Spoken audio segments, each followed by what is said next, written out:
Good evening, everyone. Wonderful. Thank you all so much for being here.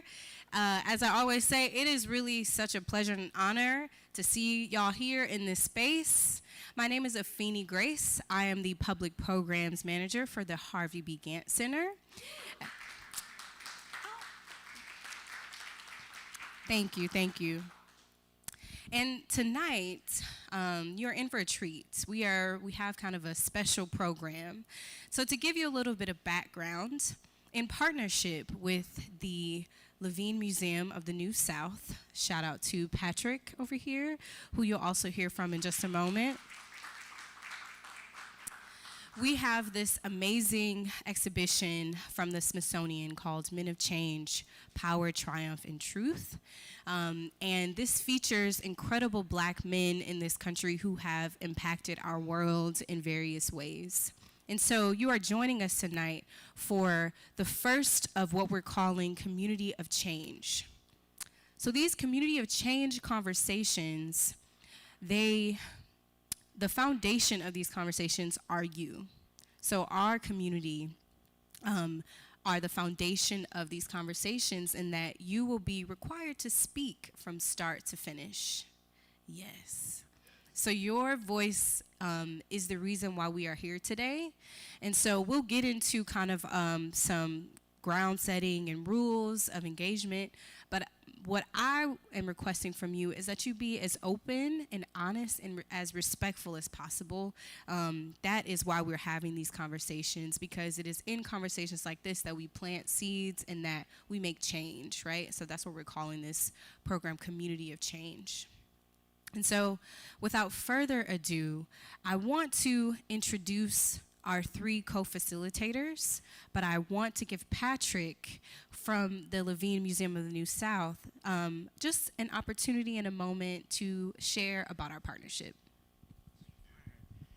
Thank you, Afeni. Thank you so much again to everyone who is here tonight. We are very excited that you chose to spend your Wednesday evening with us for this special program.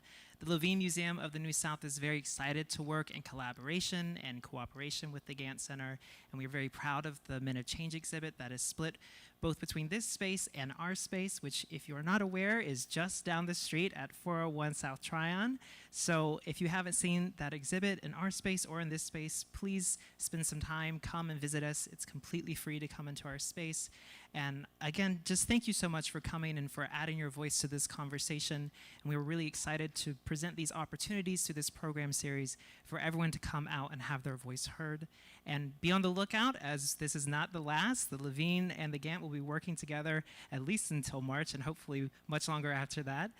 We'll be bringing all sorts of programs and opportunities for our communities and our people in this area to come and join us and learn and express themselves. And we are so excited that you're here tonight. Thank you so much. And I'm going to give it back to Afeni, who's got all sorts of really cool rules and other things. Thank you, Patrick.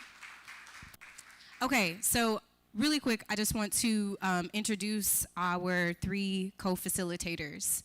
So I firstly want to thank you three. It has been really a pleasure working with y'all, and I look forward to the many ways that we'll work together. So in order of how closely I'm standing to these wonderful people, we'll start with Mr. Nate Turner. Nate, I'm going to let you introduce yourself, so I'll give you some. I'll let it go. I was going to start kind of really going in on Nate, but I do want to highlight that he is a chef, and he has been working with the Gantt Center, catering really delicious food with the Gantt Center. He's been a partner with us for a long time, and so we're proud to work with him in this different capacity. In the center, in this beautiful green shirt, we have Shan, the musical mystic. That is his name on all social media platforms as well. So please pull out your phones and go ahead and follow Chan.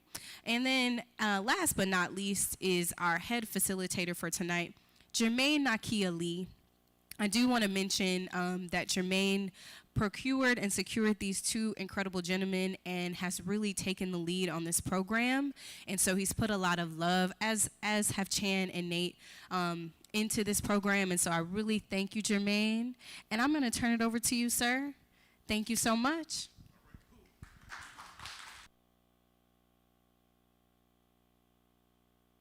Let these guys give you all just a little brief, shameless plug. We'll start with the gentleman here. Hi, my name is Nate Turner, as previously said. I'm the owner of Your Custom Catering and Events. I am also chair of the Iredell County Culinary and Hospitality Department. I am the recipient of Charlotte's Black Chambers 30 Under 30. I am also chair for the events committee for the Carolinas LGBT Chamber of Commerce, and so on and so on and so on. I also volunteer for a lot of other organizations here in Charlotte, but I'm just happy to be here tonight and be a part of this.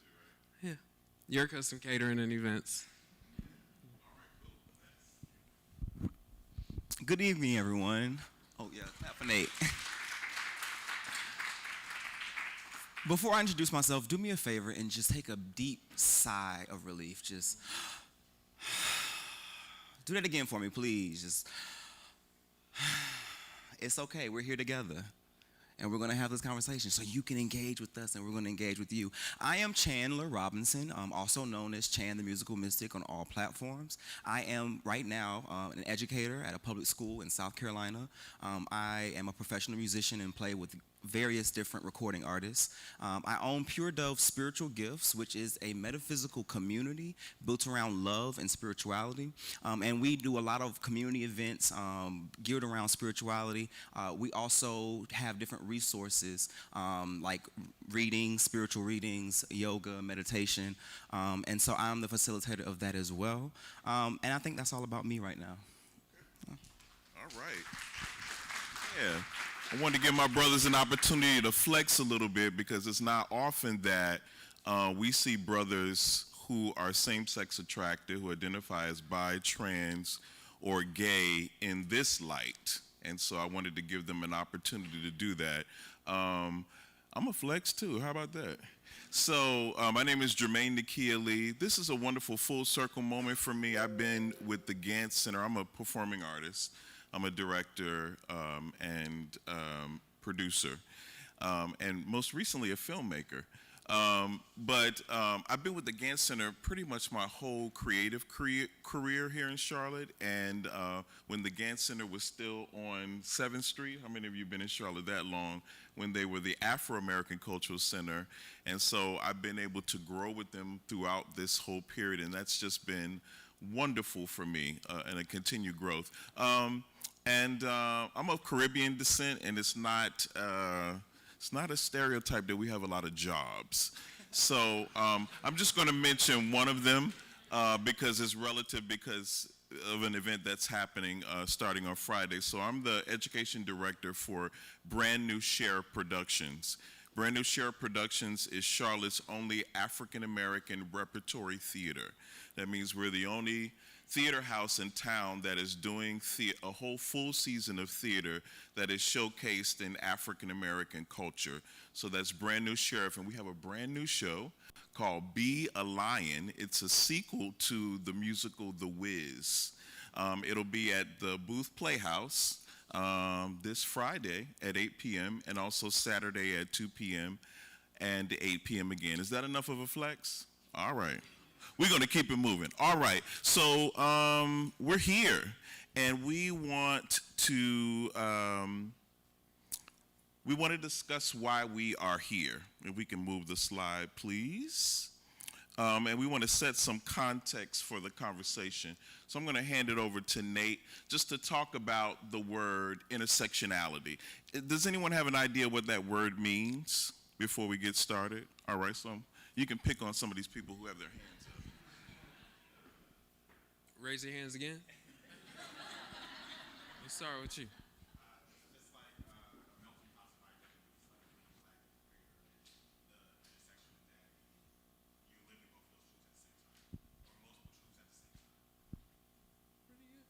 Anyone else? Go for it.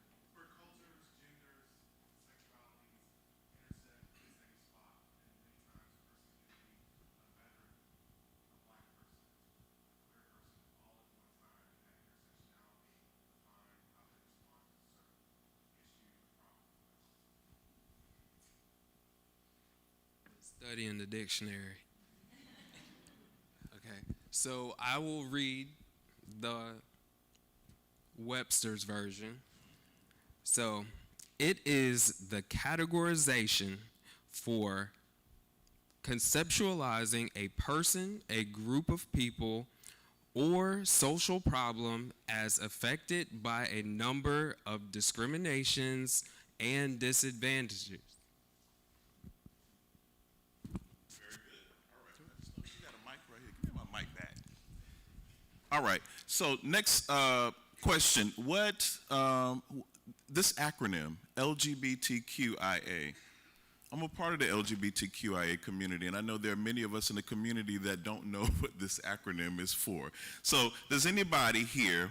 There might even be a door prize for you. Does anybody here know what LGBTQI and A are acronyms for? Who knows all of them, other than somebody who's the president of the LGBT Chamber of Commerce? Anybody else? Okay, we got a few. All right. Okay, so who else? So we got 1, 2, 3. That's 3. We got, good. This is an education for a lot of us. We got 5. Okay, good. I'm going to start with you back there, ma'am. Tell me. Yes, ma'am. So the L stands for, the G stands for, the B stands for, and the T stands for, the Q stands for, very good. The I stands for intersex. What is intersex? Very good. And the A can stand for or,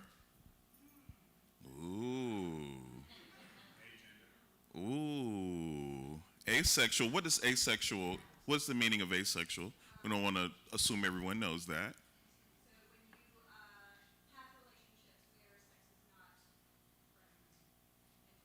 Or even desire, maybe, right? Okay, right? And you can be same-sex attracted and be asexual, right? Or you can be heterosexual and be asexual. And the A also stands for affirming. Is anybody affirming in the audience tonight? Okay, all right, so we are educated, LGBTQIA, and there are other ones, right? We just say plus, oh my God. Right, so we need a whole nother workshop for the others. So Chan, talk about queer, this term queer, and some of its historical context. I love the term, personally, I love the term queer, and I actually identify as a queer male. But originally, it was not such a positive term within the community. And so if we look at the definition, it means strange or odd or quirky. But then it became a kind of condemnation. It became a term that we use in jest of another derogatory term for queer people. And so we didn't like the term. And then it evolved over time. And we were talking about the generations changed the connotation of the word. And so the connotation of queer has become an acceptance of your quirkiness. Because we know that sexuality is just, as we talked about, a part of us on that intersectionality of everything else. So everyone's quirky. Everyone has quirks. Everyone has these things that make us a little strange, that make us independent, that make us individuals. So we took the term queer back to affirm our strangeness, our individuality, our person. And so that's what the term means for many of us in the millennial generation. Gotcha. I appreciate that. So I'm curious, just in the audience, those who identify as LGBTQIA+, how many of you in the audience, if you don't mind, just by show of hands, find the term queer affirming? That's an affirming term. And do you mind sharing why it's affirming to you? Okay. Yeah, I just feel like I feel like gay is just a little too, like, heavy. It doesn't, or not even, it doesn't explain me fully, because I like what I like. I wouldn't say pan, but then you start to get into this debate about, like, trans people and where do they play in this when you're a cis person, and then I just don't vibe with that, so I just say queer. It's just easiest. So. So queer can be interchanged with LGBTQIA, right? Because you can be an affirming straight person and be queer, all right? So we got like a Kiki Shepherd person in the audience, so we're gonna allow him to come to you all. Anybody else who finds the term queer affirming? Anybody else who finds the term queer affirming? Y'all had your hands up, y'all don't want to speak. You don't want to speak? Yeah, I thought you were coming over here. What's happening?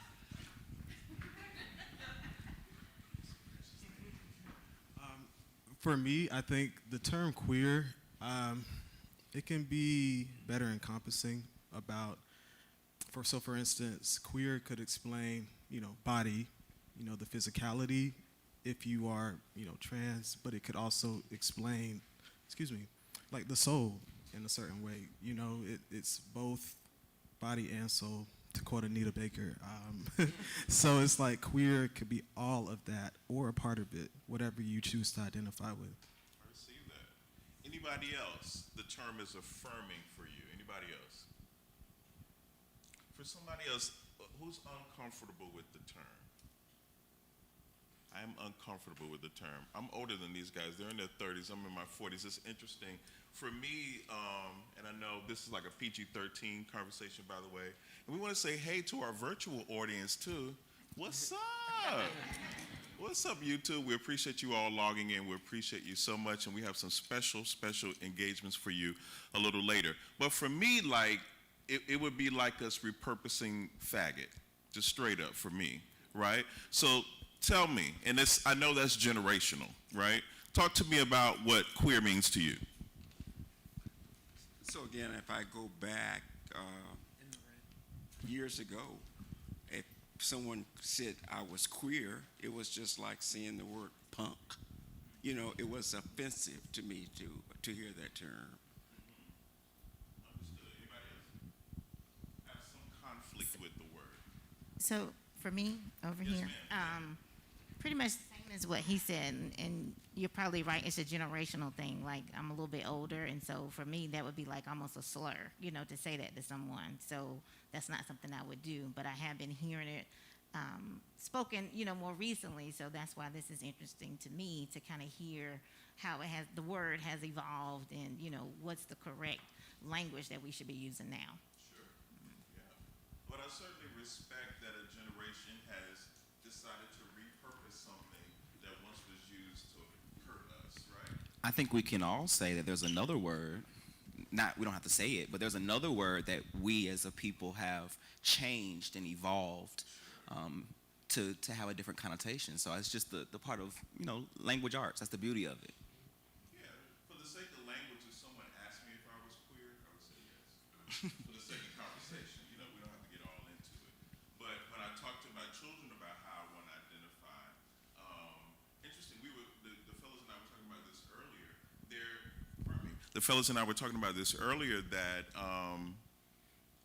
for many men of African descent who are trans, gay, or bisexual, even the word gay doesn't fully land with us, because that word has its roots really in white LGBTQ culture, So I think oftentimes we put a label on men who aren't kind of rooted in like traditional gay activity.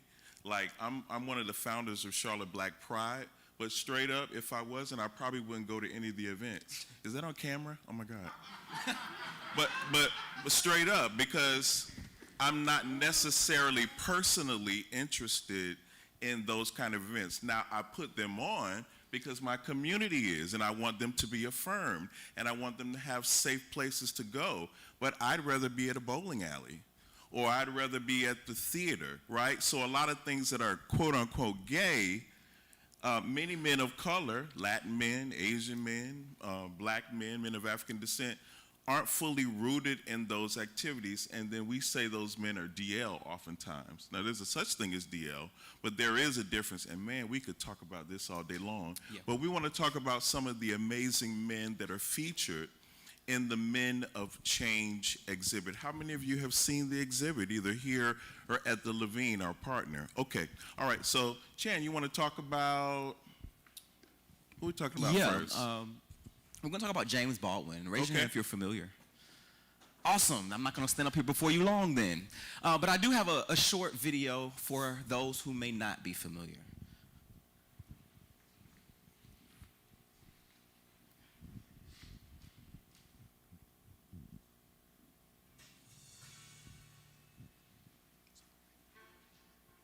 Novelist, playwright, poet, and essayist, James Baldwin emerged as the spokesman of the civil rights movement. James Baldwin is considered such a great author because he was so skilled at eloquently describing what it was like to be black in America. Born on August 2nd, 1924, in Harlem, New York, James Arthur Baldwin was a Pentecostal preacher at age 14, left the church 3 years later, and was already an accomplished writer. When disgusted by prejudice against African Americans, he left the United States and moved to Paris in 1948. James Baldwin earned a writing fellowship, and he used that money to buy a ticket and leave immediately for Paris.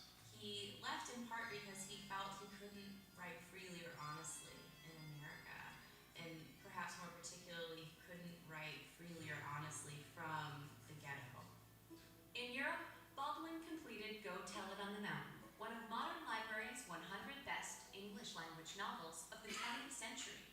Go Tell It on the Mountain was an important novel, in part because there were not many novels being widely read about black urban life from the perspective of black people. The semi-autobiographical tale really discussed in a profound way issues having to deal with family relationships, organized religion, human sexuality.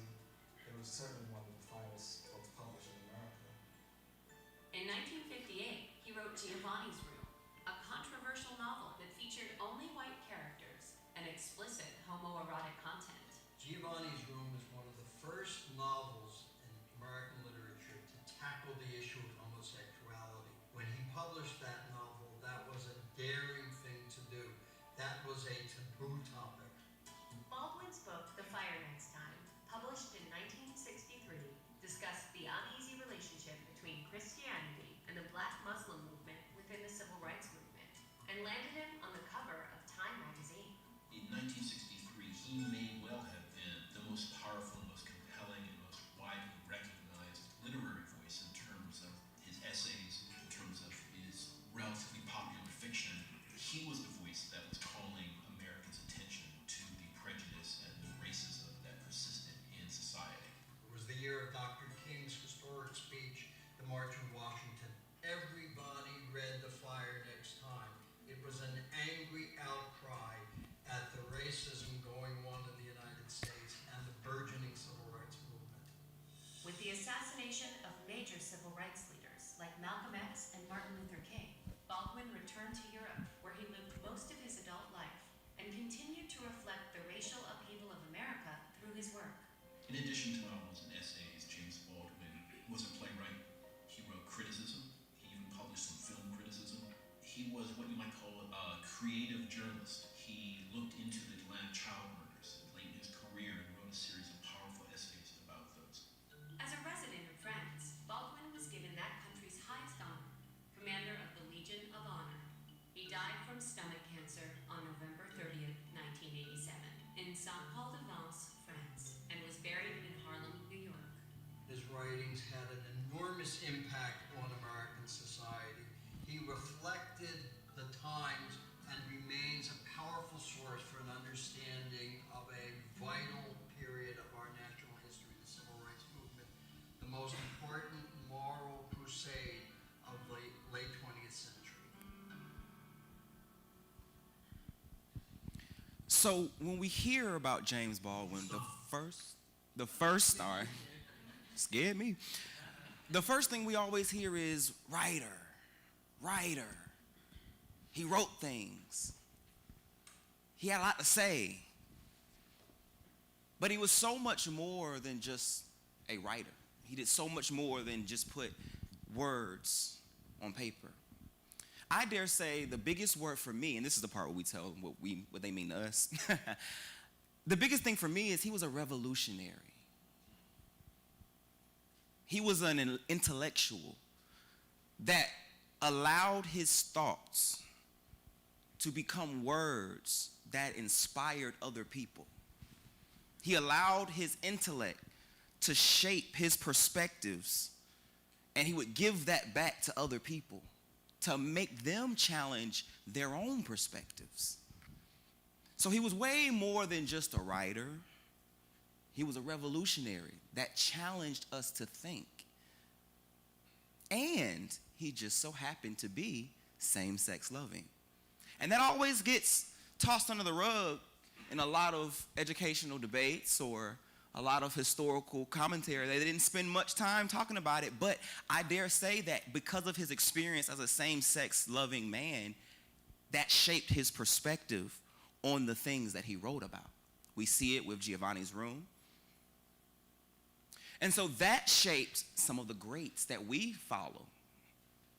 A lot of people in the civil rights movement followed his lead. And so I want to end this with James Baldwin speaking on his idea of sexuality. And I think this was powerful for me because it allowed me to understand him a little bit more and his impact, not only in the literary field, but just in the human being field. There's a prejudice that at one time was against homosexuals. At one time. Yeah, hold on. When it was a criminal offense, even. Then that got removed, and people started to appear to accept. Back it comes again now because of AIDS. It never went anywhere. It never went anywhere. People's attitudes have changed because of all changes. I know that. And the homosexual question is like what we call the racial question. Nobody, no man, no woman, is precisely what they think they are. Regardless where you find it. And you don't know where it'll carry you. And it is a terrifying thing. But it's the only human possibility, but it's terrifying. And a man can fall in love with a man, a woman can fall in love with a woman. There's nothing anybody can do about it. It's not in the province of the law. It's nothing to do with the church. And if you lie about that, you lie about everything. And no one has a right to try to tell another human being whom he or she can or should love. But when you wrote Giovanni's Room a long time ago, that was quite a brave book to bring out, wasn't it? It was about love, it was about homosexual, but it was about love. But you deliberately put in homosexual love, presumably. Well, the boy is in the middle of it. It's not so much about sexuality at all. It's about what happens to you if you can't love anybody. It doesn't make any difference whether you can't love a woman, can't love a man, you can't love anybody. You're dangerous. Because you have no way of learning humility. No way of learning that other people suffer. And no way of learning how to use your suffering and theirs to get from one place to another. In short, you fail even responsibility, which is to love each other. So in short, and in closing, that clip demonstrated single-handedly how he believed in the intersectionality of our existence. And that is why we are honoring him today. Thank you. Thank you, Chan. Hey, we want to invite our friends, if you like, come and have a seat. There's plenty of seats here. We also want to invite our virtual audience. You can make comments. We are going to be reading some of your comments a little later on in the segment. We want to invite you all to come in and take a seat. Oh, did you all enjoy the food? That was Boast Catering. Don't you love that name? Boast, right? Wouldn't it be bad if the food was bad and it was called Boast Catering? But the food is actually very, very good, all right? So thank you, sis. The food was amazing. What do you got for us, man? So I'm going to hit you all with straight facts about our next representative. He is Bayard Rustin. He was one of the most shunned LGBTQIA representatives in the exhibit, though he did some of the most important work when it came to the civil rights movement, okay? He is known as the godfather of the civil rights movement, okay? He was raised by his grandmother. When he grew up,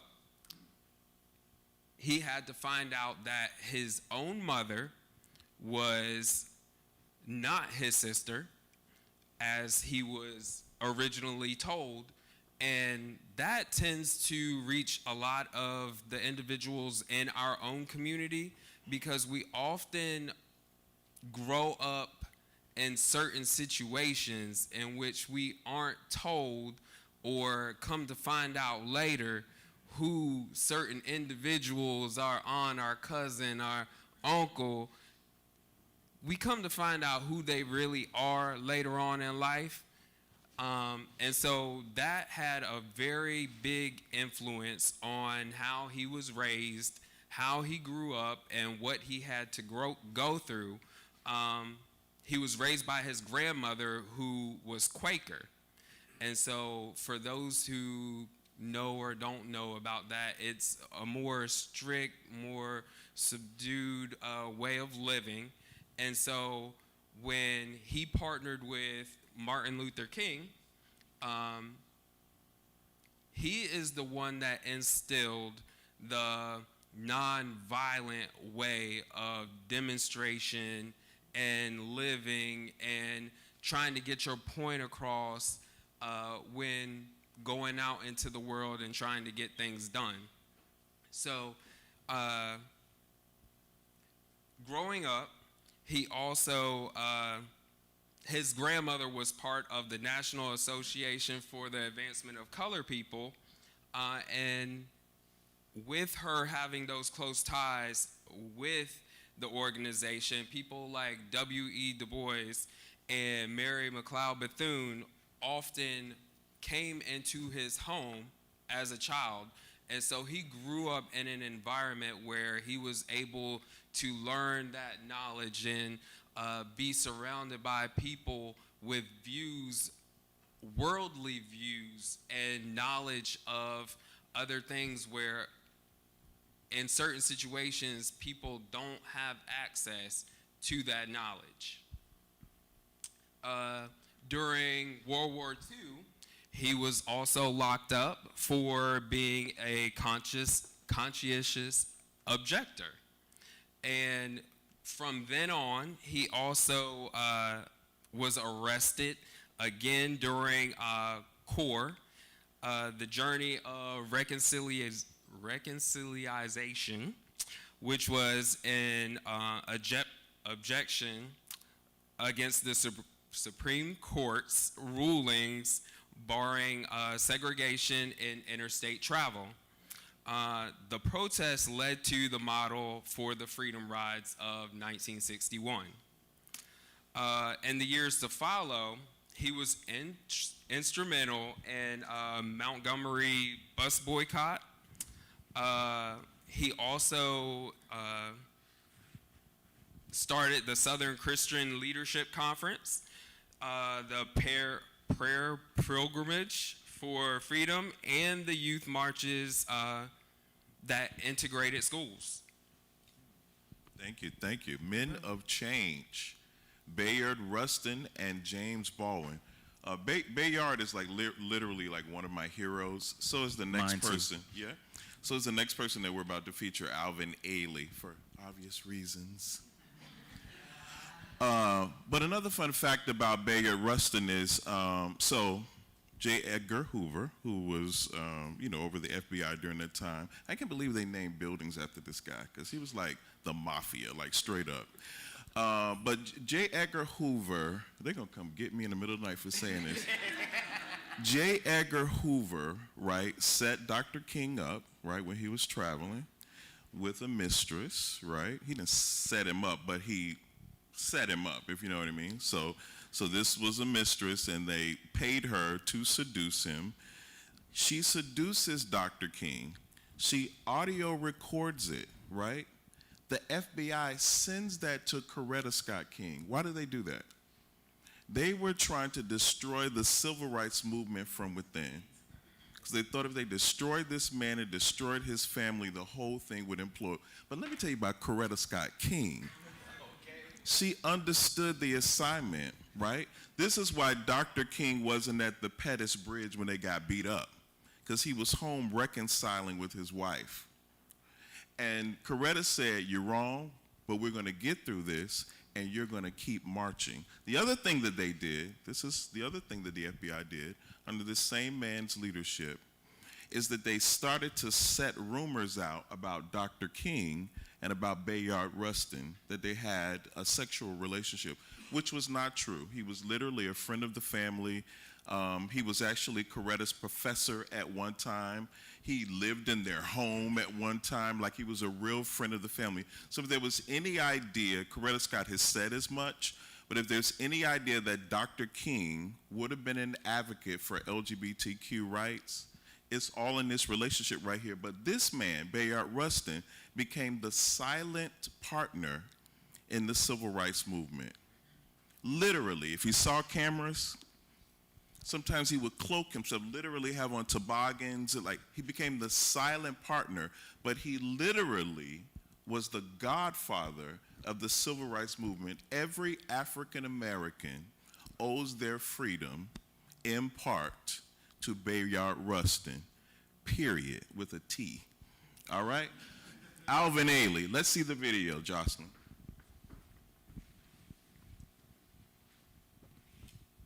Hey, History Channel. Please share this video and subscribe to this channel for more captivating content. Alvin Ailey Jr.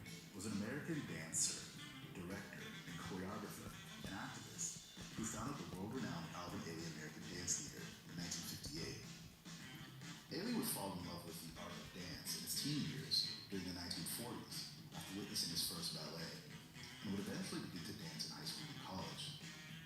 Ailey quickly gained notoriety throughout the 1950s for his incredible skill, and would collaborate on projects with legendary icons like a young Maya Angelou and a nightclub in San Francisco, where Harry Belafonte in the Broadway production Sing Man Sing, and Lena Horne in the Broadway production Jamaica. With an incredible resume under his belt, Ailey would create this Alvin Ailey Dance Theater with the purpose of celebrating Black culture and excellence through dance, something the world had never seen before. Incorporating aspects of modern dance, ballet, jazz, African American, as well as traditional African indigenous dances, Ailey's Dance Theater would revolutionize the art form of dance for Black people globally, as well as create new opportunities for Black dancers who never had much access to professional careers in dance. Ailey's Theater Company was incredibly impactful with changing the world's perspective on Black dancers, having such profound effects on countries like Russia, where audiences had never seen Black art or even Black people so extensively. Ailey's choreographic masterpiece, Revelations, is recognized as one of the most popular and most performed ballets in the world. Like many Black gay men who were prominent public figures throughout the 50s, 60s, and 70s, Ailey was private and closeted about his romantic and sex life, though he was known to be relatively transparent with friends and loved ones. That didn't stop the FBI from taking note of his shows and threatening him with harsh legal sanctions if any positive portrayals of queer intimacy was a part of his shows. Despite the scrutiny he endured from the American government during his career, Ailey received the Kennedy Center Honors, the highest award for an artist in the United States, for being an ambassador of African American history and culture for decades, as well as broadening the scope of dance in America and the world. Alvin Ailey, a man of change. All right. Who learned something new from any of these presentations? Who learned something new? What did you learn? I learned about the FBI, with Alvin Ailey. I had no idea about that. I had no idea, right? Did you know that about Martin, though? I did. What's up? Somebody else. You learned something new. Anybody learn anything new? Okay. You're the only one. Very good. All right. We're going to do a game, right? Y'all want to play a game? This game is called Tell Me What You Really Think. Tell me what you really think. And Chan is going to talk to us about what it means to have uneditorialized thinking. Am I pronouncing it right? Mm-hmm. Yeah. What does that mean? So, we all have thoughts, predisposed thoughts, just because of how we grow up, who we're around, what we fill our time with. And so these predisposed thoughts make way in our subconscious as we go through life, when we interact with each other, And so what we're going to do now is we're going to kind of test some of those pre-exposed thoughts or predisposed thoughts. And we are going to say a word, okay? And around the room, right? Okay, you're going to shout out, yes, use your voice, the very first thing that comes to your mind. Now, this is not time for you to ponder and sit and think and try to give the politically correct answer. This isn't a time for you to try to give the most intelligent answer, to dig in your pocket and, what word did I learn yesterday? This is a time for you to truly give an unbiased reaction to the word that is being said. In an effort for us to analyze and deconstruct why you may have that idea or bias. Everybody understand? Y'all ready? Hold on, we want to free you up.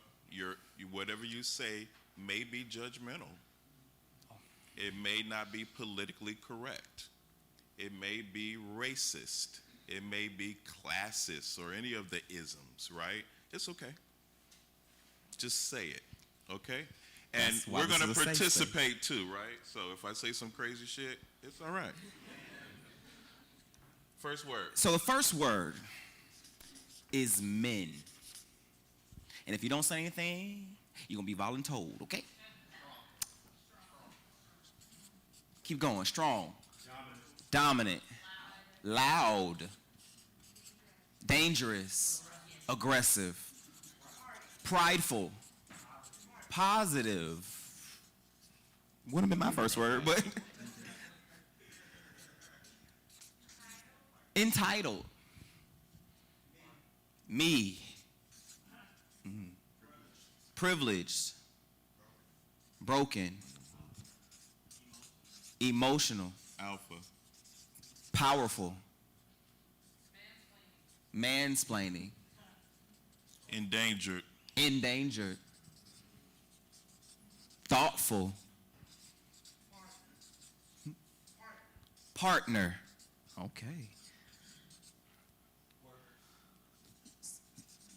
Workers. Underestimated. Dogs. Dogs. Come on, Layers. somebody. Layers. He said players, I think. Oh, players. See, look, I was positive Listen, affirmation. Layers. We'll add that too. Okay, players. I see you. Layers. Fragile. Come on. Homophobic. Homophobic. Fear. Controlling.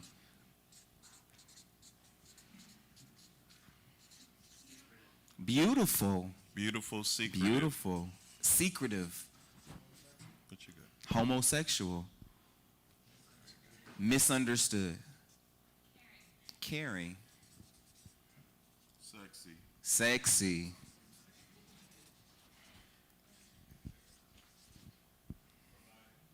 Provided. Or provider, sorry. Prideful.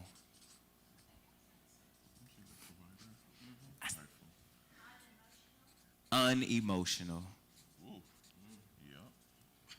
All right, so now we're going to go to the next word. We got to deconstruct these a little bit. Oh, we're going to deconstruct. We'll call them out. I can't read your doctor's handwriting, Nate.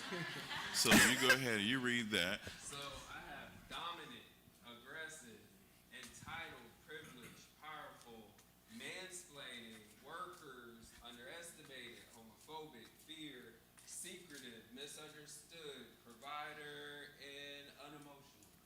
Hieroglyphics there. Okay. Someone said the word fatherly. Fatherly. Let's Fatherly get that. was not mentioned. No, it wasn't mentioned. It wasn't. Fatherly. Very interesting. And he going to put it on there anyway. Very good.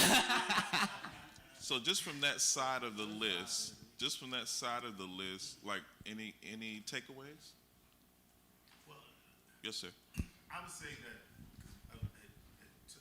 I had said to Garland that it was interesting. A lot of them are negative, but that fatherly was not one of the words. We all in this room have a father one way or another, and that no one said it, I thought was very telling.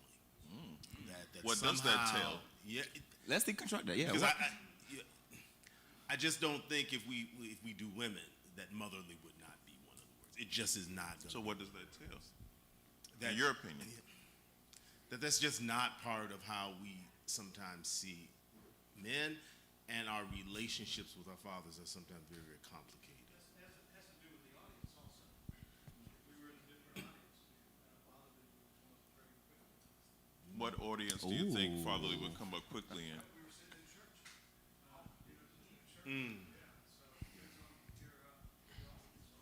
What about generational? Can we also dissect why in this audience we may not hear father?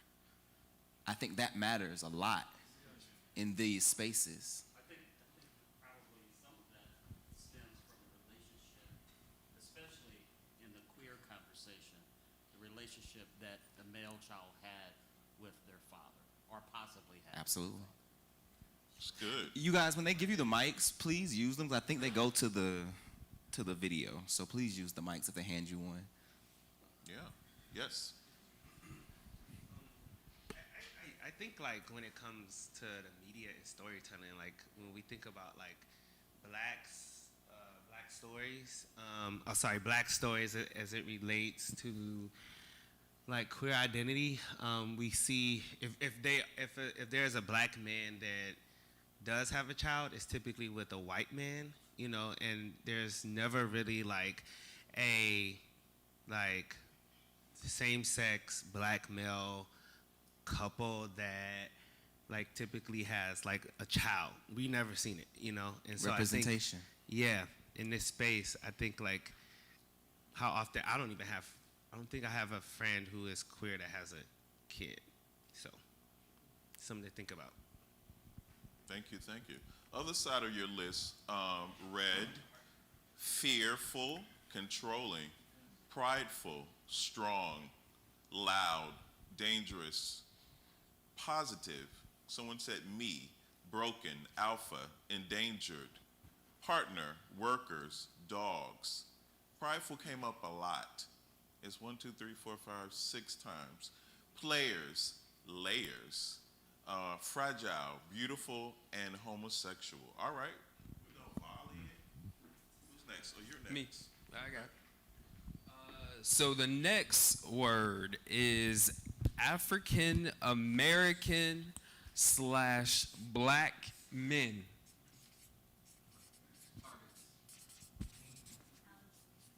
Talented. Absent. Scary. Fatherly. Ambiguous. Ambiguous. Accomplished. Stubborn. Persecuted. Trendsetters. Resilient. Gay. Fly. Fly. Traumatized. Got that. Traumatized. Multi-dimensional. Masculine. Multidimensional.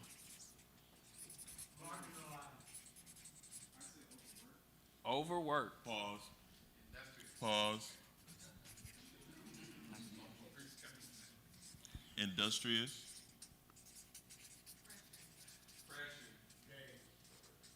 You got pressure?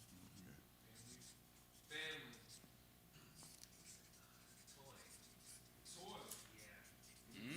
Toy. Athletic. Fear. Educated. What's that? Educated. Powerful. King.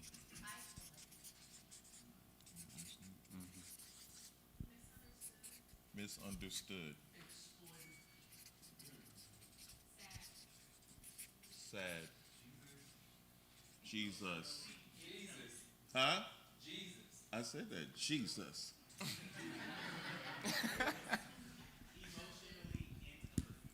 Emotionally, where he at? Okay, emotionally I ain't right now. Hypersexual. Influential. Absolutely. What's that? Inter what? Influential. Influential. Stunted. Accomplished. Yeah, you got that right. Mm-hmm. Worldwide. Trendsetters. We got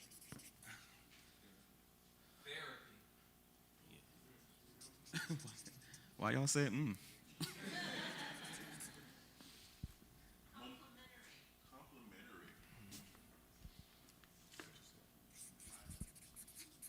Private. Trophy.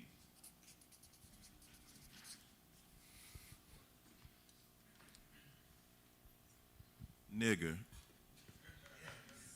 brother.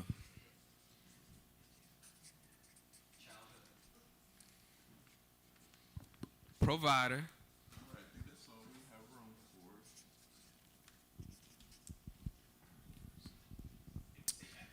So let's unpack some of these. I think he wants to put absent. Oh, we got it. We got it. Yeah.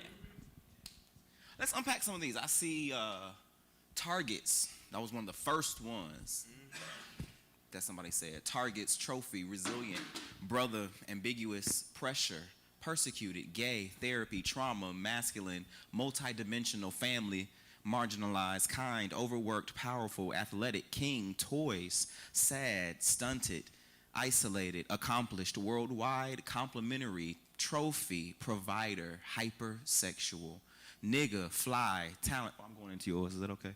Okay. Fly, talented, scary, fearful, trendsetters. I see gay.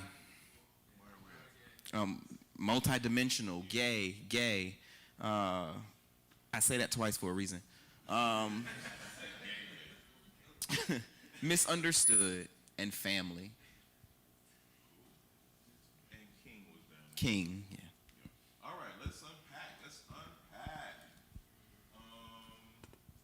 Mike, what do you get out of this? Why was Target the first thing? Let's unpack that. Who said that? Do you want to share? You don't have to. I think that black men, African American men, in the American context, when we think about just like our history in this space, systems were created by us, but were created against us, and those systems have never been built to support our identity, our black maleness and identities, and so I feel like even to present day, like we're just always under attack.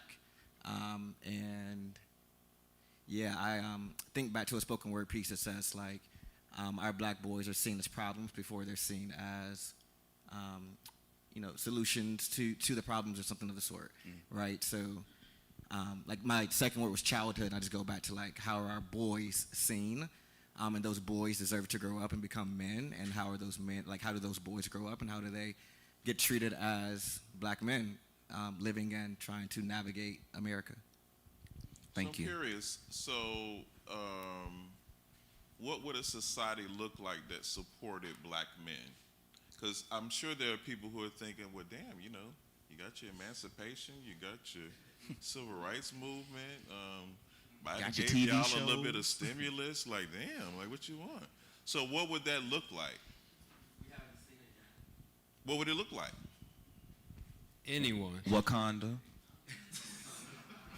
I say that jokingly, but you realize that we literally don't have a place on this planet that was uniquely black or African or indigenous that was not touched by foreign hands, uniquely European. Out of 195 countries on this planet, 190 of them have been colonized. So I say that as a joke, yeah, Wakanda, but I really mean we don't know what our society would look like if it was untouched. Something to think about. Why do you think that in this day and time when there are black billionaires and millionaires, why are we not creating our own? It takes much more than money. It takes so much more. But this ain't about me. This is about them. We're talking. We'll get to that. We'll get to that. It takes so much more than money. But I wanted to respond to the question about what would that society look like if it supported black men. One, we would have an educational system that would allow children to learn at their own pace. and not expect everybody to be regimented and follow the same pattern throughout. It would allow some individual differences, as any study would show. People learn in different ways: hearing, seeing, feeling, touching, etc. Educational system that would allow children to learn the way they would normally learn, but yet you could still have a structure that would accomplish the supposed gains of educating children to be able to be successful adults and go on to college, or even into other non-college education. But as it currently exists, it doesn't really support really any children.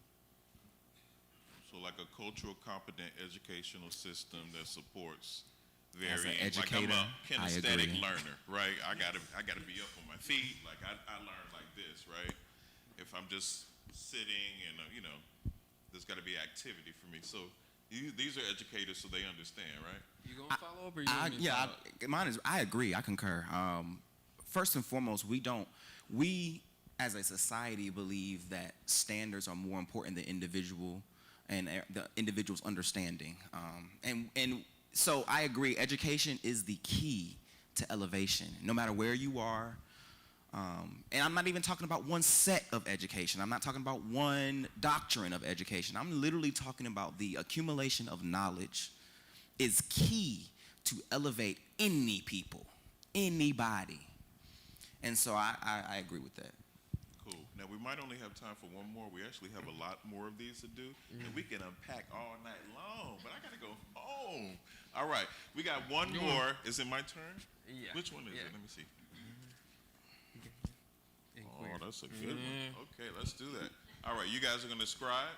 All right. Oh, yeah. So you're gonna say the first thing that comes to your mind. Don't editorialize. Okay. May be judgy, it may be shitty, just say it, all right? We're ready? Yes, queer or gay men, go. Trendsetters. Complicated. Experimental. Hidden, weak. Feminine. AIDS. Survivors. Expressive. Loving. Creative and athletic. Free. You said hidden, and he said leaders. Good girlfriends.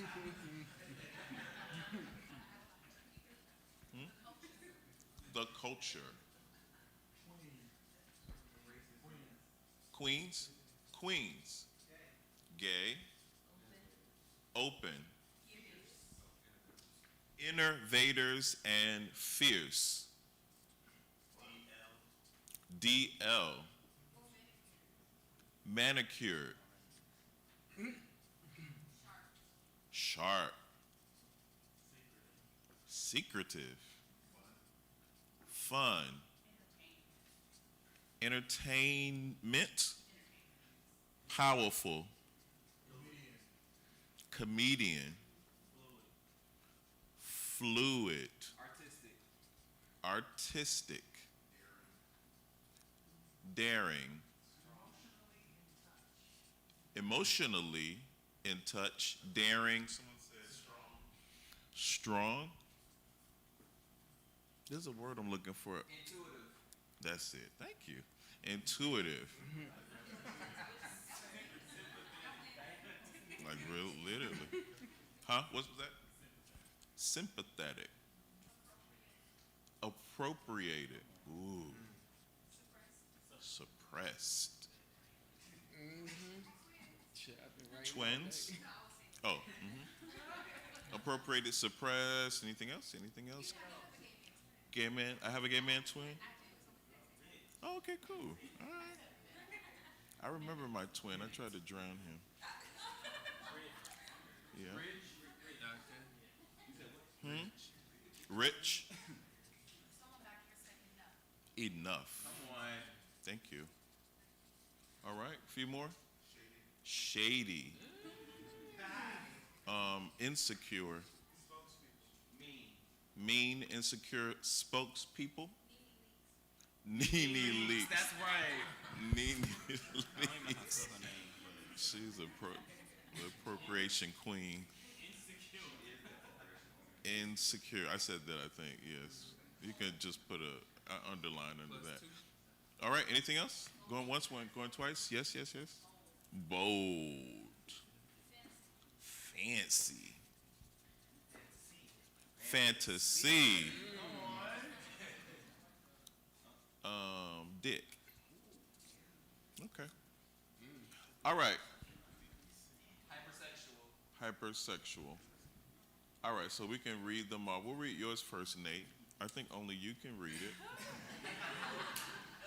Complicated, hidden, weak, AIDS, free, leaders, survivors, loving, creative, good girlfriends, open, queer, gods, fears, DL, sharp, sensitive, entertainment, fluid, daring, emotionally in touch, appropriated, shady, rich, enough, fantasy, fancy. Takeaways? Dick. You said that. That was the takeaway. I'm sorry. Fantasy, mean, weak, expressive, AIDS, complicated, creative, feminine, leaders, sarcasm, culture, fancy, open, loving, good girlfriends, DL, powerful, fun, fierce, sharp, manicures, artistic, oppressed, powerful, daring, intuitive, bold, rich, mimicked, enough, sympathetic, shady, Nene Leaks, and insecure. Anybody want to deconstruct? Any takeaways from that? There's a lot, right?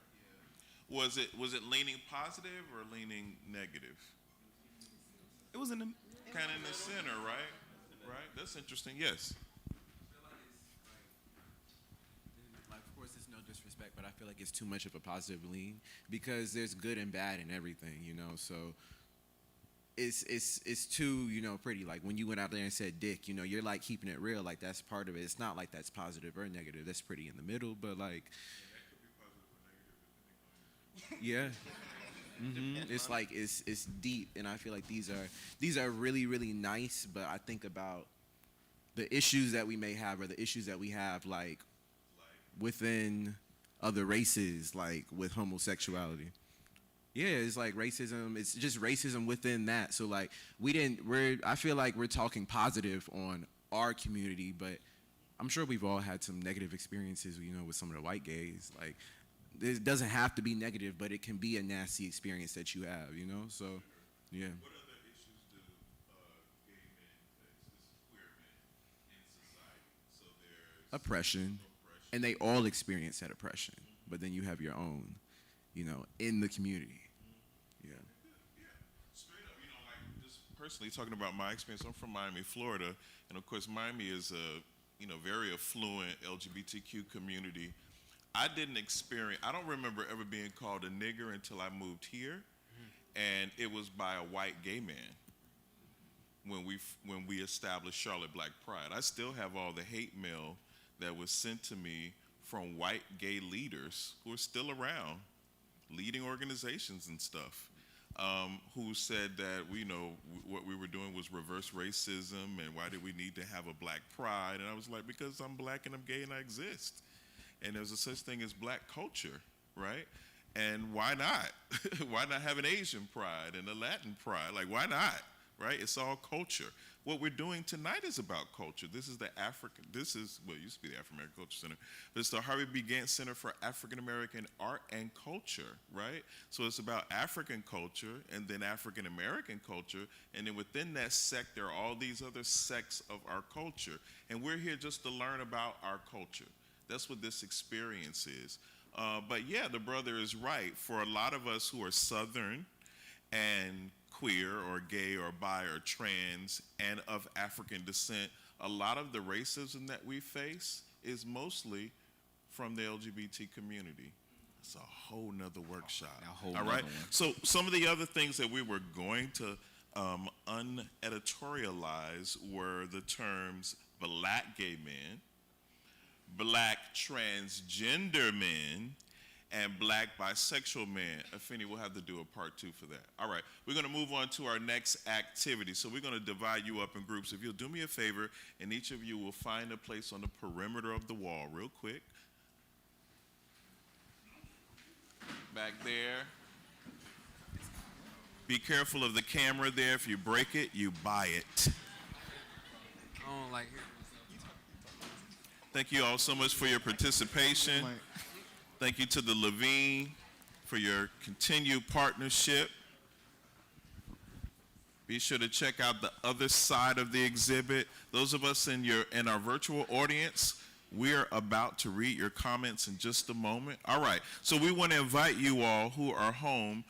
Jocelyn, is there a way to put these questions online?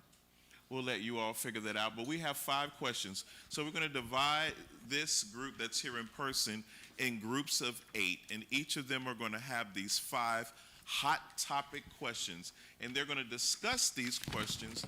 And they're going to delegate one person in the group to be a scribe the way we were scribing, right? And am I doing your job? Were you supposed to do this? I'm so sorry. I think I'm doing your job. Sorry. And so they're going to invite one person in the group to scribe, and then you're going to share what your outcomes. So the same kind of activity we did with those words, you're going to do that in your little village, okay? So those of you who are joining us online, the questions are statistically, African-American families tend to be, quote-unquote, broken. That's single-parent-led households in comparison to Middle Eastern, Hispanic, and Asian families. Based on your experiences, are these statistics true or false, and why?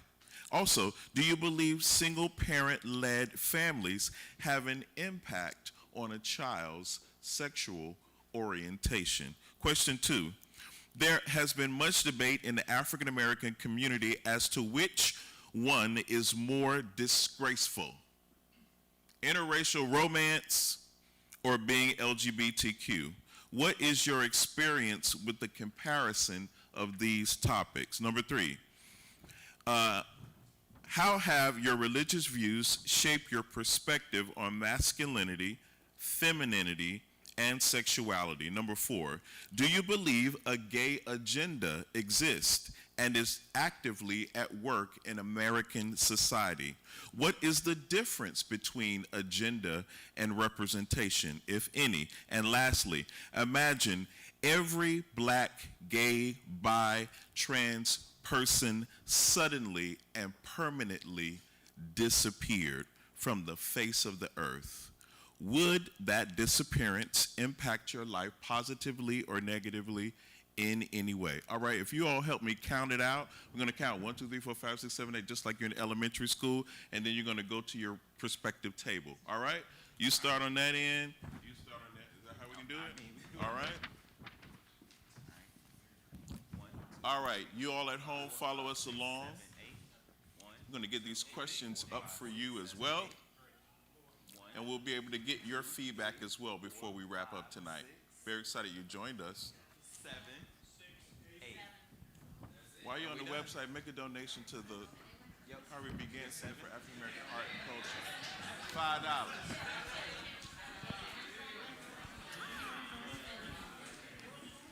All right, there are questions on your tables. I don't know. You can have this one, baby. I don't know. Just go find a table. Delegate one person to be your scribe.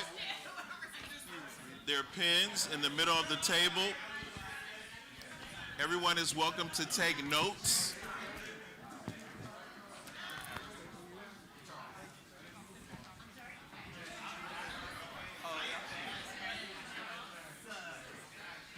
Who would like to write? You got the pen already? You right? As you make your way to the table, So as you discuss, I go. Can I get everybody's attention? Just for a moment. I'm glad y'all are hugging and embracing, but can I get everybody's attention? As you discuss, we will walk around and join in the conversation with you. As we said, take notes, because we're going to ask you what your takeaway is from it as well. So You will also notice on your table there is a photo release form on top of those questions. If you could all please fill that out, we'll need those collected by the end of the program today. So just take a quick second and fill that out for us. That would be great. Thank you.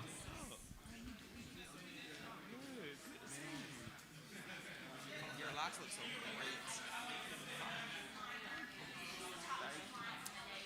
Nah, Lord, we already running over time. Still do it. I would say try not to spend more than like 2 to 3 minutes on each. Yeah. Where'd Jermaine go?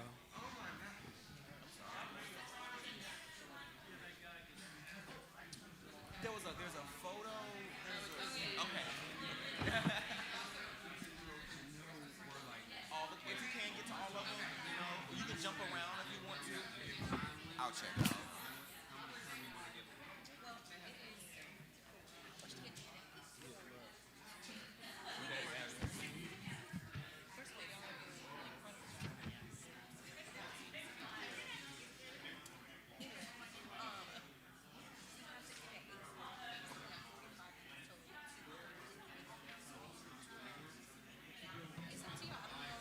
Let me see. God, I told him 15 minutes. That's what. So then. Yeah, no, it'll be 15. 15. It'll be exactly, so 18. So if you want to end at 18. Final. So we have 15 minutes starting now. 15 minutes starting now. 8:10 will be your end time. 8:10.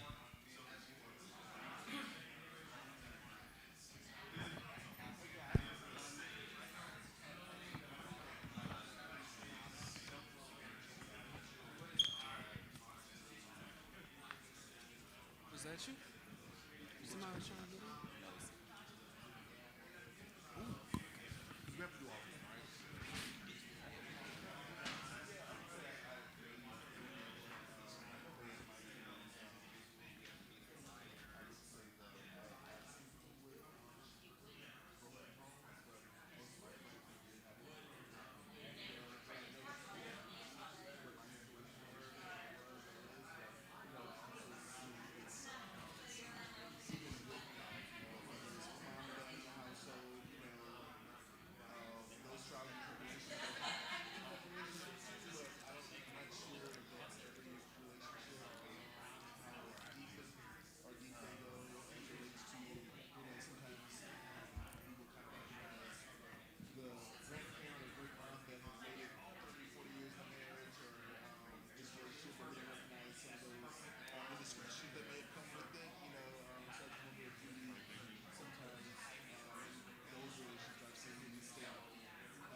I do, yeah. Which light show you did? Last show I did some PC concert. Went to 35 millimeters.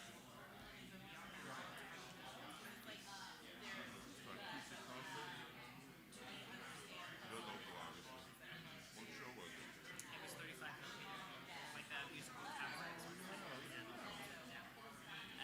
It's done by he's working. And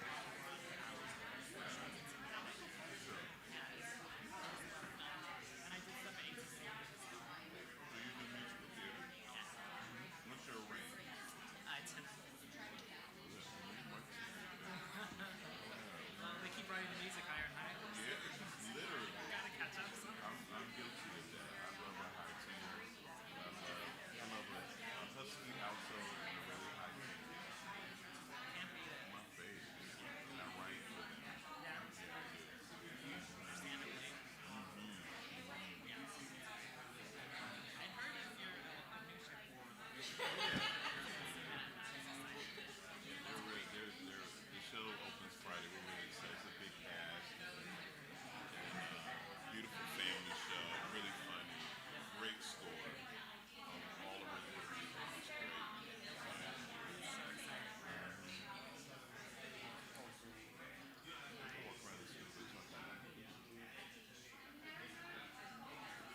stable for years.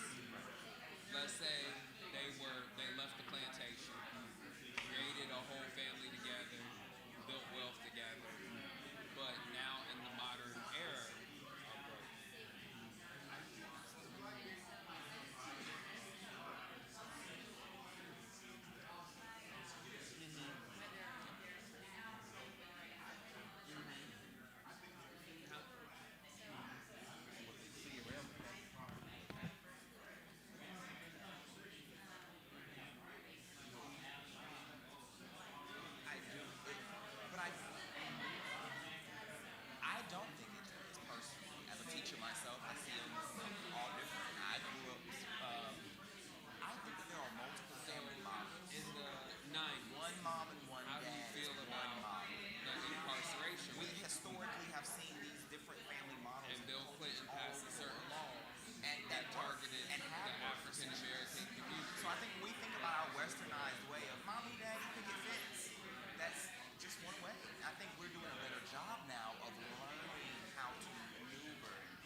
Yeah, that's not my. Sunset Boulevard. That's why I kept telling them. I'm like, get it. Sunset Road was one of James Baldwin's exes. Glad I know who he was. He texted me. He was like, it's been in the thing. I was like, bro, I have not been getting anything. Sex trade. No, that's not my number. But my phone's over there. Let me get it. I mean, because they're like.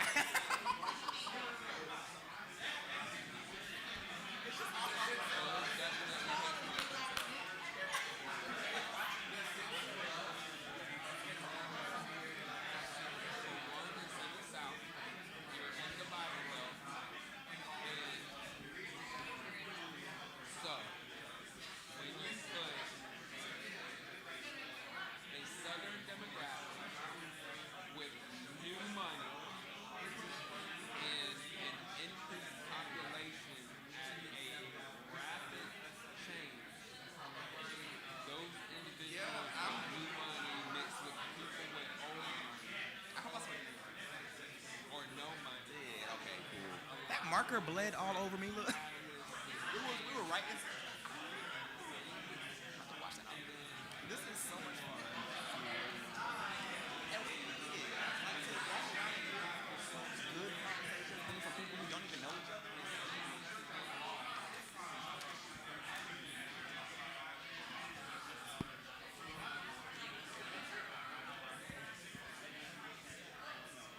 Different walks of life.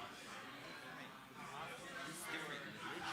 Those of you all that have been on CSs every day or have gotten at least pertaining to race or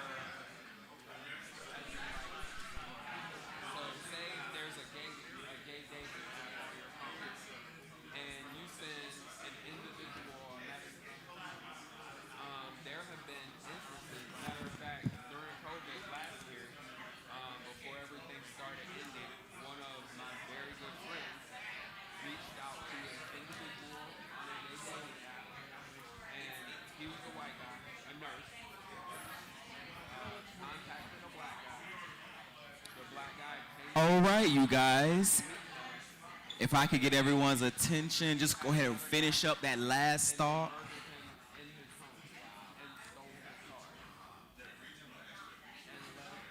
Finish up that last thought. It is now 8:13. 3 minutes over our time. You just like.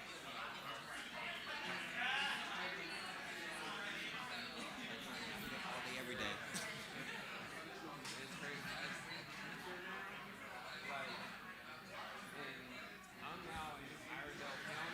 If you can hear my voice, clap one time.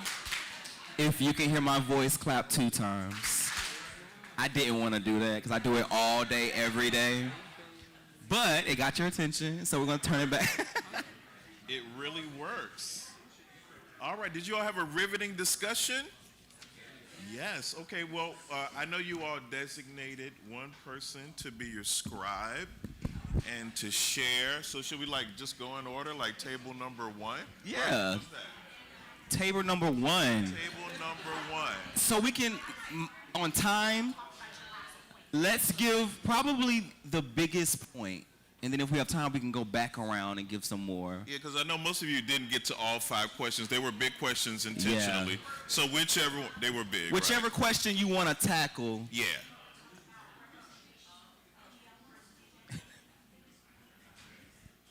All right, and give us the Cliff Notes version.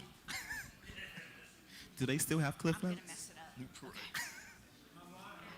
Okay, let's see.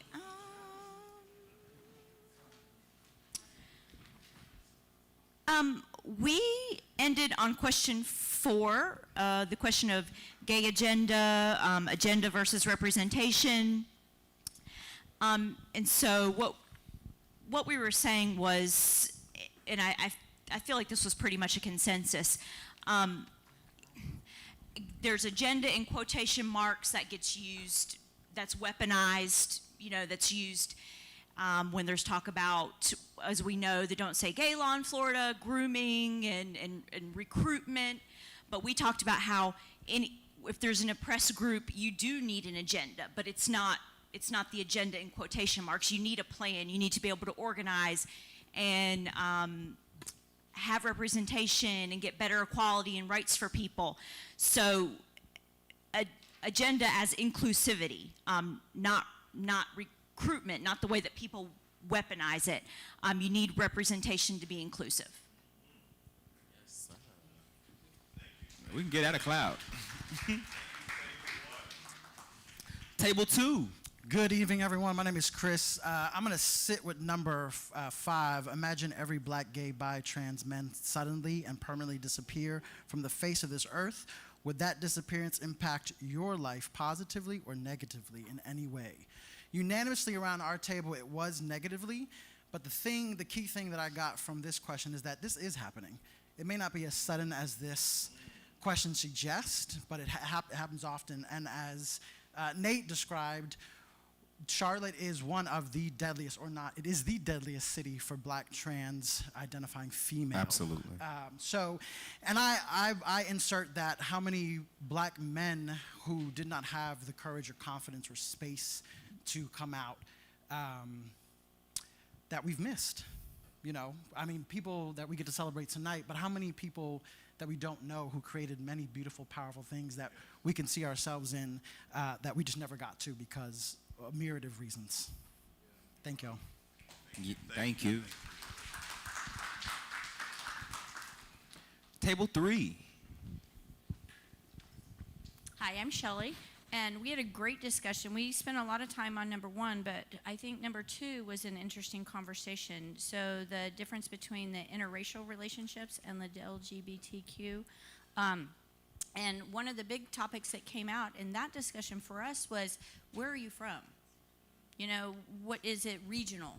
You know, and so for some people they were saying, well, it's more of the, it was more disgraceful to be gay in some families in some places. And then other people from different areas said it was more disgraceful to be interracial in an interracial relationship. And so that was a very interesting, we had everything from New York, grew up in Louisiana, grew up in, where was it? Florida, yeah. So that it really made a difference depending on what region you were raised in as to how that worked. And so another interesting discussion we got into was religion and how religion has played into some of this, and having, sorry, this is real personal for me, having to leave our church because when my daughter came out in high school and told me she was not safe, she didn't feel safe in our church anymore, and church has been a huge part of our life. And so that just kind of rocked our world. And so we ended up, okay, great, you don't feel safe, we're out of here. We're just out of here. We walked out and found another place. Well, but that's our journey. So, I mean, finding another place where it's affirming and it's inclusive. And so that's really high on our list. And so that's one thing we're going in looking, you know, okay, are they signaling this? Do we see any representation? What does it look like? What does it feel like? What are people talking about? Did they participate in the pride parades? You know, I mean, so that was really important. And our daughter didn't even live in the house with us because we're like empty nesters now. But it's still really important for us. Safety. I think it's all about safety for us. We're both school teachers, and we feel a lot of value in being safe in our environments. So anyway, that's how we talked. Thank you. Table 4. Okay, table number 4. We're going to maybe tag team this. So we mostly spent our time discussing question number 2 as well. And this was a fascinating conversation in so many levels that I couldn't possibly cover it all. But my friend here, sorry we didn't exchange names, so we're what's your name? David. He started out with an anecdote kind of joke. Do you want to share it? It's an old joke. Many of you may have heard it, which is that there's a young black man comes home and says he has good news or bad news. And parents say, well, he says, what do you want us to tell first? And the parents say, well, tell us the good news. He says, I'm gay. What's the bad news? I'm with a white man. So that, and I've heard that joke many times, and I think we kind of explored it. Just I think like your table, the regional differences between perhaps the North and South. One of the things I mentioned is that, you know, black love is oftentimes not celebrated, so that, you know, in our conversation, I think sometimes the animosity towards it is that our love is not seen as equal. I can think of so many books I've seen with gay couples or whatever, and it's always because whiteness has to center itself, that the black person or the Hispanic person is with someone white.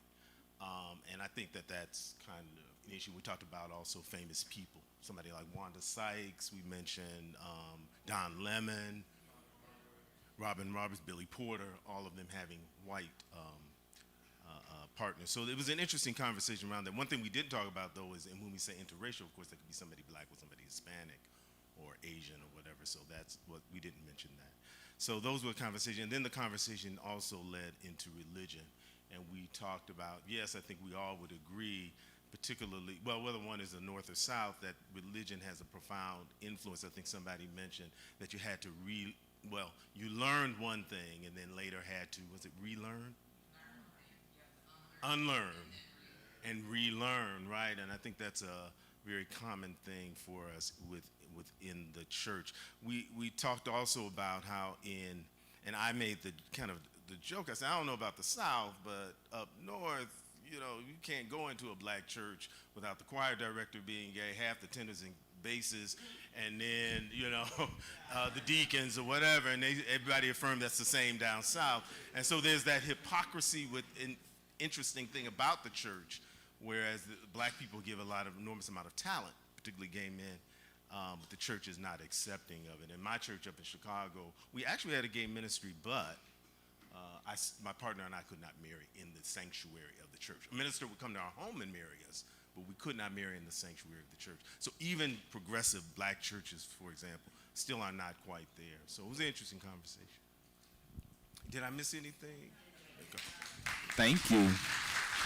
Table 5. I'm sorry, I sat in on this conversation. I just want to just kind of, maybe it's like a disclaimer. So I just need to say that, I'm not speaking for the brother, but I just want to say universally, as a universal understanding, that one should be able to marry and love whoever they love. Period.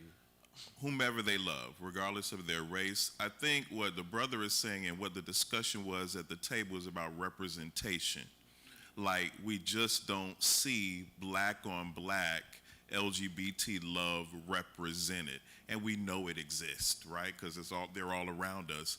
So in the magazines we pick up and in the HIV ads, you know, like why is always like a white dude with a black dude? Like you know, like we exist, right? And so there was a time when we didn't see LGBT people at all, right? And so we moved that needle. And so I think the conversation is about moving the needle a little further. And I think the conversation was also about one's personal value system, because I had shared that I actually met Billy Porter and had a conversation with him about, it wasn't about that, but the conversation matriculated into why he loves white men or why he's in love with a white man.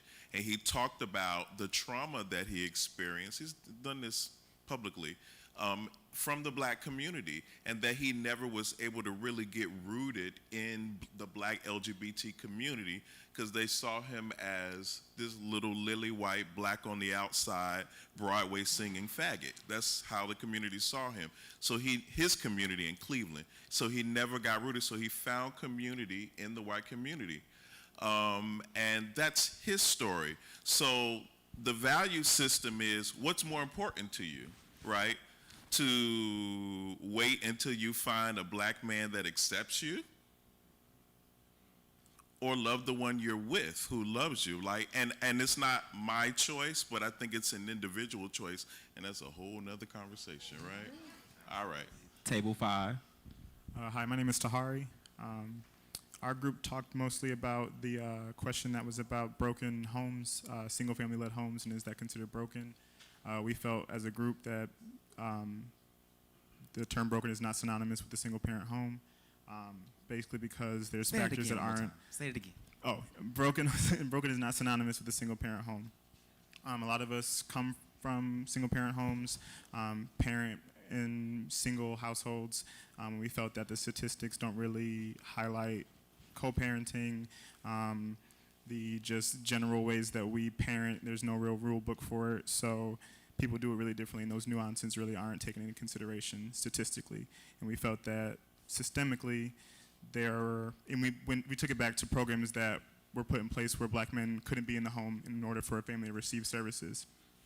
And that in and of itself was meant to break the bond between a black man and a woman in order to, further them along. So we felt that that was more so a systemic effect on the statistic, not so much the choice to be a single parent or to start off with somebody and not be with somebody and then continue to raise children.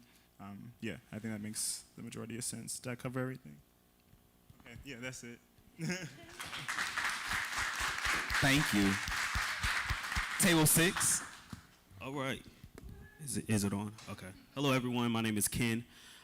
So we actually focus more so on the first one as well. Shockingly, for me, and my bias, my unconscious bias, the focus was more so on no. African American families do not tend to be broken, which I had to sit with that because I was still in shock. But this gentleman right here gave me a perspective about his experience being a teacher and seeing students with a two-parent household. So I was like, okay, you got a point there.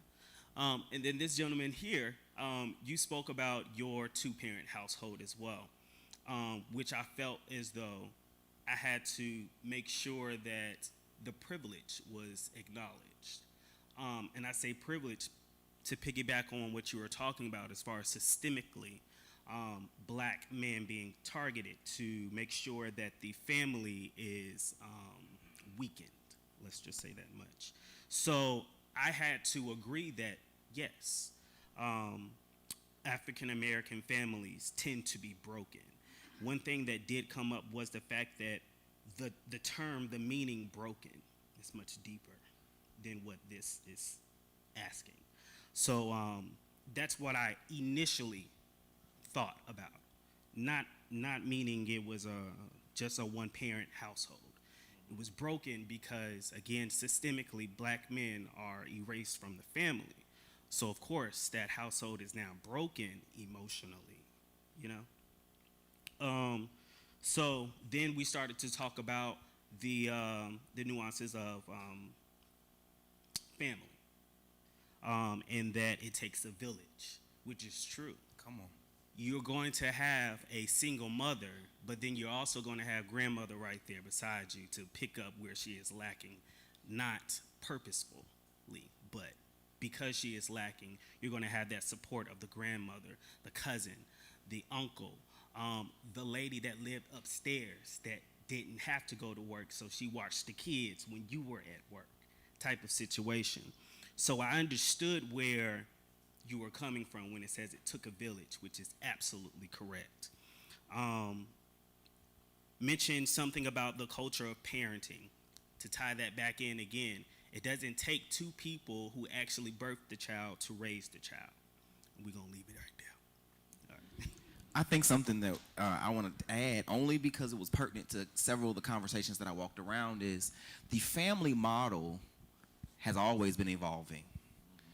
There's never been just a mom and a dad in all societies and all civilizations over the world. There's been a plethora of family models. And I think to your point is we are learning to deal with the family models that we have, and we are doing what we need to do to make those family models work. And I think that is something that I was hearing at the different tables that made me happy, because there are multiple family models that work across civilizations. So I just wanted to add that. That word broken was a trick question. Oh yeah, it was. Purposefully a too. trick statement, yeah. Oh yeah. I'm glad you caught it. Yep. Table 7. Evening, y'all. Good evening. So our table really talked about question number 4, the gay agenda, in quotation marks. And I think we started by defining like what the agenda was, and really kind of landed on, yes, a gay agenda exists, but it's not created by gay people or by people of the LGBTQ plus community. And instead it's used as a form of politicalization of the gay conversation or the LGBTQ plus conversation, right? And from that place, we really dove into, so what's the purpose of an agenda, like a gay agenda, and questioned, to some, is it to make more queer kids, or is it for others to free or liberate more queer kids, and create spaces for them? And then just thinking about like this idea of othering versus like teaching like diversity, equity, and inclusion for these marginalized populations, affirming differences with those that like don't subscribe to the LGBTQ plus community, but also teaching them how to affirm, be an ally for, love, etc. And then I just added on like just thinking about equity and histories that we teach and spread across society, and then hopefully like pass down to the next generation. Excellent. Thank you. Thank you. And last but certainly not least, table 8. Okay, so we're going to talk about question 3. I don't know if anyone's talked about that, but we talked about how in the church, gay people ran the music department and everything around that. And it kind of became a stereotype for them. Sexuality had to be hidden, and then it was okay as long as you weren't really out and proud about that. More than just more than just for black men. More variations started to get accepted, and it's not just a stereotype. And media rarely talks about black intersectionality in the church. So yeah, did I miss anything? I know. Cool. Thank you. All right, we want to give our virtual audience some. Oh man, I need my reading glasses for this. Okay, Jocelyn, let's go all the way up. So they are responding to the same questions that you all had. And we'll start with Miss Tara Phillips. Tara, if you're there, give us a thumbs up. So Tara is responding to the question, what are your thoughts, or she's asking the question, what are your thoughts about students learning about LGBTQ topics in elementary school? Tag. In relation to the Don't Say Gay bill in Florida, my hometown, that I'm really ashamed of. What are your thoughts about that, audience? What are your thoughts about kids learning about LGBT culture in elementary school? Also, I want to hear from the educators that Yes. are in the room as well that are actually currently teaching. Okay, cool. Yeah. So I saw a video the other day that was talking about how educators have to educate more than just your child. And while your child may grow up in a nuclear traditional family, there is probably a child that grows up in a queer family household. So why should they not be able to see their family not even really represented in a humanized way? It's probably gonna be 2 rabbits or like some animals, and like it just is alluded that they're 2 queer parents. So that's what I think about it, is more than just your child in that, and they can't specialize your child's education, nor can they segregate the ones that are not like your child. I think that's good. I have been teaching and leading for the last 8 to 10 years. Sure. Been teaching and leading for the last 8 to 10 years. And recently, within the last 4 to 5, been doing this work around equity within my classroom and with my teachers that I'm also pushing forth. And I believe that traditionally, most of us in this room grew up, if not all of us, with textbooks written by white men or white people that has centered white histories and left out literally everybody else in their world experiences and their life experiences. And so when I think about equity and giving kids what they need specific kids, individual kids, what they need in order to thrive. And then setting success goals or standards based off of what that child needs with their own community, with their own identity in mind. Like, so I loathe Florida and Georgia, and I'm an ATLian. But I also just hate the fact that, like,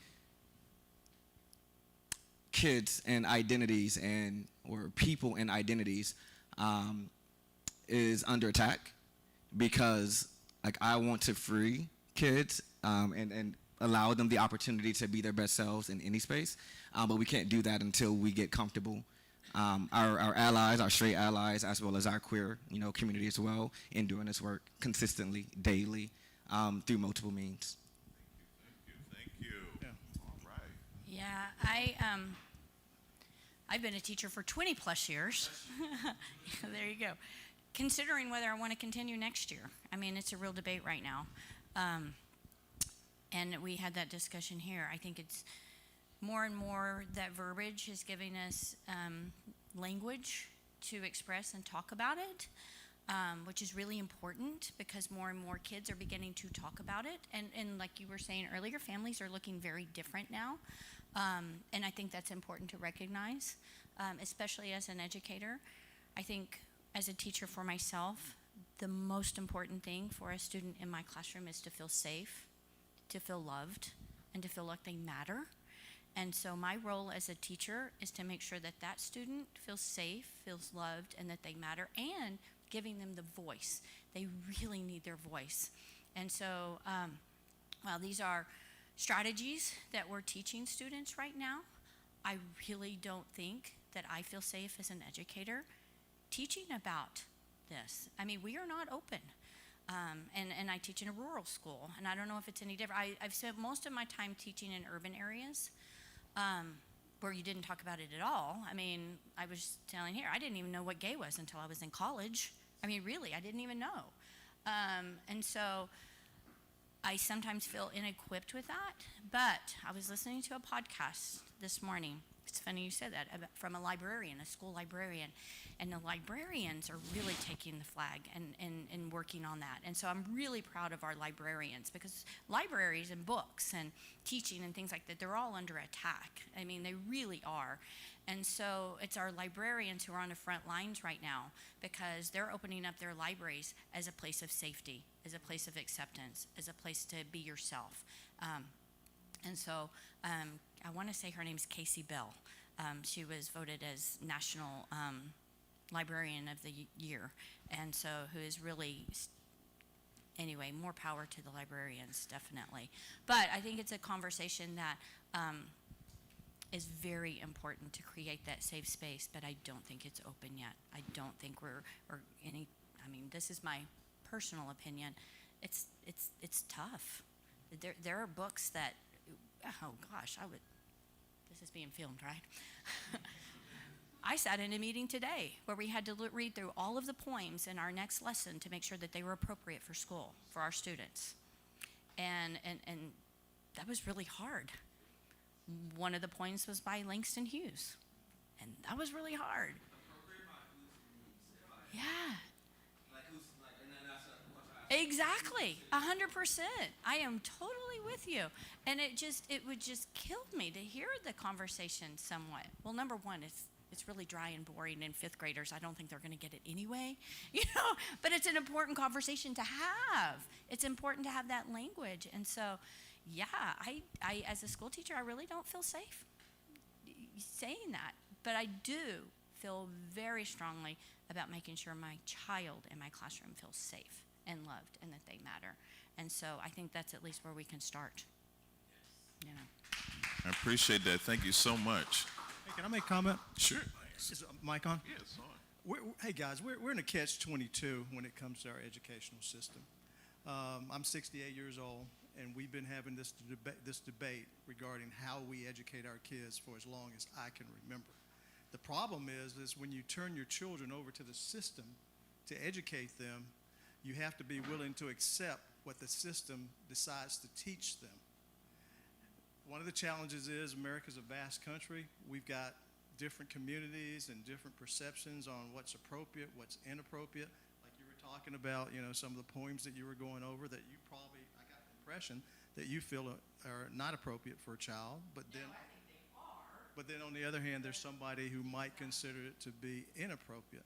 So I don't know. I don't have the answers. None of us do. I guarantee you 20, 30 years from now, we'll still be debating this because we all come from different backgrounds. We have different education. We have different values. What I want my kid to learn or my child to learn is different than maybe what you want your child to learn. There are certain subjects that I don't want anybody else teaching my child, whereas it may be okay with you.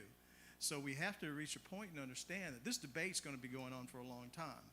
And if we as parents and grandparents, uncles, aunts, and friends, if we don't take over the education of our children, educating them outside of school, it's never going to work.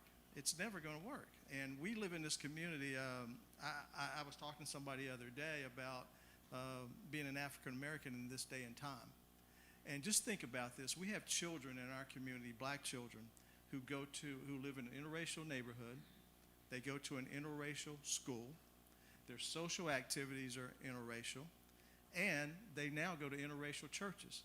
A lot of our children don't realize they're black until they come home and look in the mirror. And if the parents aren't enforcing that and aren't enforcing their blackness, their history, they're never going to get it. So they're going to grow up and they're going to miss so much of our culture and about our history because we're not teaching it at home. And it's getting to the point where even us as African Americans, we don't value our culture anymore. I saw an interesting thing. This is my last point. I saw an interesting thing not too long ago. A couple of years ago, I was watching Jeopardy. And it was high school day. And there were 3 kids on the panel. One was an African American, other two white kids. And the last question, it was the Jeopardy question at the end of the day. And the answer was the Emancipation Proclamation. The young black girl missed the question. And I'm sitting there, I almost fell off the couch, because unfortunately she didn't learn it in school or she didn't remember it, but her parents hadn't taught her. So we can argue all day about the system, about the school system, but it's up to us to make sure our kids are educated. If it doesn't happen in the schools, we got to make sure it happens in our churches, in our homes, in our community. It's up to us. That's the only way it's going to work. Thank you. I appreciate that. Thank you. All right, we are at our time capacity. So listen, we had one more last activity, and we're going to give this to you as homework. These keywords here, any of you journal in the mornings or in your evenings before you go to sleep, I really encourage you to do this uneditorialized activity where you say these words or keywords about any segment of the community that you feel like you are disconnected from or know least about, and really flush out your true uneditorialized thoughts and feelings about that community and wrestle with that, deal with that. All right? So any other burning questions? You got 3 prominent black gay men right here in front of you. You got any black gay questions that you've just been dying to answer? Nothing vulgar. Remember, this is PG-13. We're here. We'll answer your black gay questions. Anybody got any? Yes. What's helped you feel most confident in your identity today? What's done that for you? Or what experiences have you had? Learning self. Learning myself and learning what I like, what I enjoy, what brings me happiness, separate from what society tells me should bring me happiness, separate from what family structure should tell me brings me purpose. While keeping all of that in mind, I myself on that journey of self helped me gain that confidence to walk in spaces and be unapologetically myself. I would say my family background, all the knowledge that was instilled into me, growing up in a family that was very, very close, and pushing me constantly to succeed. Being the oldest in my family and growing up in a house that did not have a father, a lot of the times when you're the oldest, you have to be the one to succeed. And I've always been driven, and I always have to be the one to push it and push it and push it and go and provide. So Yeah, my story is much like Nate's. I grew up in an affluent LGBT community. I grew up in a family where there were LGBT people who were fabulous and awesome, and I wanted to be just like them. I saw all of my heterosexual aunts and uncles' relationships deteriorate. All of my gay uncles and aunts are still married, raise children, have grandchildren. So I was actually surprised when I got in the dating scene that wasn't my journey. I'm still surprised. Yeah, so it was just like, yeah, this is amazing. And I knew it was my truth, and there wasn't anybody who was telling me anything different until I moved here. And also, I've been an artist my whole life. I went to a school of the arts for performing arts, elementary school, middle school, high school, and those were affirming communities for LGBTQ folks. So where your kids are taught and where they're learning really, really matters as it relates to their development. Any burning black gay questions? Any more burning black gay questions? Yes. As gay black men, how do you want to be seen and or embraced by society? As human, with emotions, feelings, desires. One of the things that really eats me is the fact that someone else who don't know me, someone else who has not a clue what I do for the community, feels the privilege and the audacity to tell me that I can't love who I want to love, that I can't be in safe spaces, that I can't speak up for myself or my values based on a belief that should be theirs. So I want us to be seen as human. I want us to be seen as valid.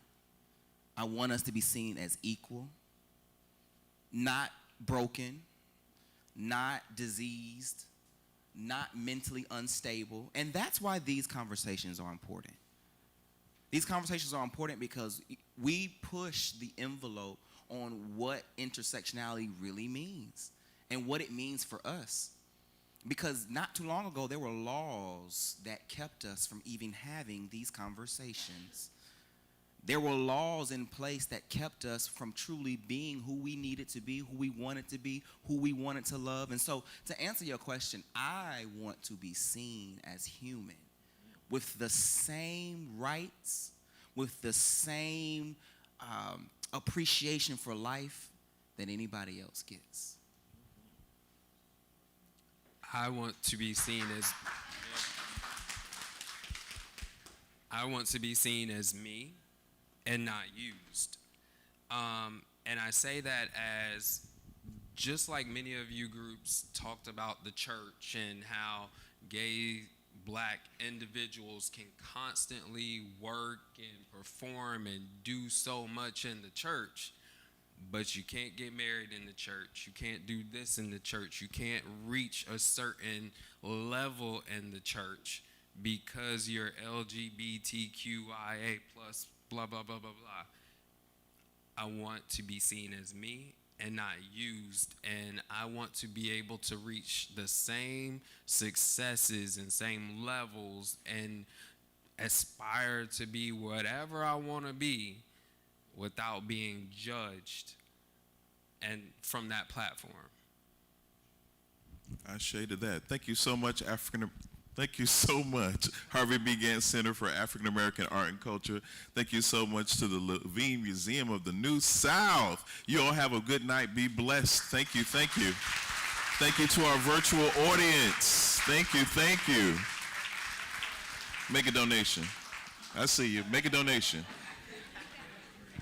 And before you leave, if you will please sign that photo release on your table and leave it there. Please sign that photo release form on your table. Really? Vaseline? Is that all? Yeah. See, if I put Vaseline on, I got oily skin. Well, I have oily skin, so you just put a very thin layer because Vaseline